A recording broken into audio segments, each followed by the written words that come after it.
Alors aujourd'hui, comme promis, comme promis à qui comme promis au lecteur de ma lettre que j'ai envoyée mercredi dernier. Donc je vous ai dit la semaine dernière, la vidéo était sur la boutonnière, une seule étape. Cette semaine, la boutonnière sera en 4 étapes. Donc pour ceux qui ont des machines un peu plus basiques, qui ont une boutonnière en 4 étapes, je vous montre dans ce petit tuto rapide comment on fait la boutonnière. Et vous allez voir que c'est pas si compliqué du tout. C'est juste que les boutonnières sont un petit peu moins finies. On a moins d'options au niveau de nos boutonnières aussi. Mais bon, comme vous avez pu voir dans mon autre vidéo, je ne sais même pas à quoi correspondent les boutonnières que j'ai là, il faut que je me replonge dans mon manuel à chaque fois. Donc voilà, des fois le plus simple est le mieux pour commencer. C'est parti, on commence avec ce tuto là. Si vous voulez vous inscrire à la lettre dont j'ai parlé, que j'envoie tous les mercredis, c'est dans la description de cette vidéo. Vous cliquez sur le premier lien qui apparaît et puis abonnez-vous à la chaîne si vous voulez recevoir d'autres tutos. C'est parti! Alors le pied à utiliser est celui-ci, donc celui qui est blanc et qui a une règle avec des repères sur le côté. Je dois dire que j'ai également testé le pied normal de la machine et ça marche aussi. On sélectionne le point boutonnière qui est ici le point 1. On voit ici les 4 étapes. A, B, on remonte, C, c'est le haut, et D, on redescend. Pour commencer, on sélectionne le A.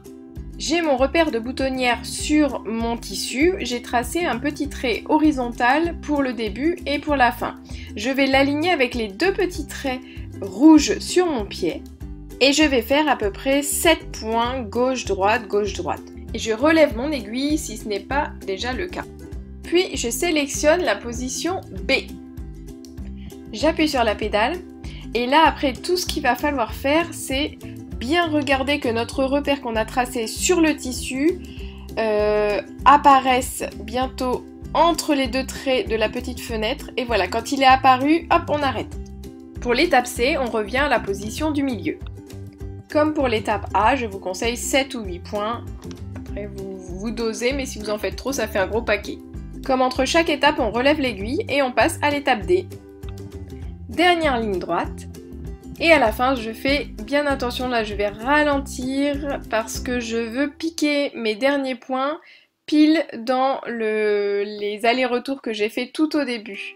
Comme ça mon fil va être pris dedans et cela va faire comme un point d'arrêt. Donc j'ai plus après qu'à relever mon aiguille, mon pied de biche et à libérer mon ouvrage. Et dernière étape, donc on coupe tous les fils au ras. Voilà. Et la dernière étape, comme pour la boutonnière automatique en une seule étape, c'est exactement pareil. On va ouvrir avec un petit découvite. Alors là, moi j'y vais tout doucement et je m'arrête juste avant les fils blancs. Si vous avez peur d'y aller un peu trop fort, hop, on met une petite épingle au bout qui va tout simplement arrêter notre lame avant qu'elle fasse une catastrophe. Voilà. Ma boutonnière est ouverte.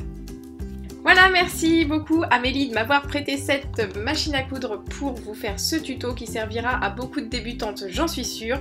Si d'ailleurs ce tuto vous a été utile, mettez un petit pouce vers le haut, ça aidera les autres débutants à la découvrir. Et puis on se retrouve bientôt pour un nouveau tuto, d'ici là abonnez-vous. Et puis abonnez-vous à la lettre en cliquant sur le lien dans la description de cette vidéo. À bientôt!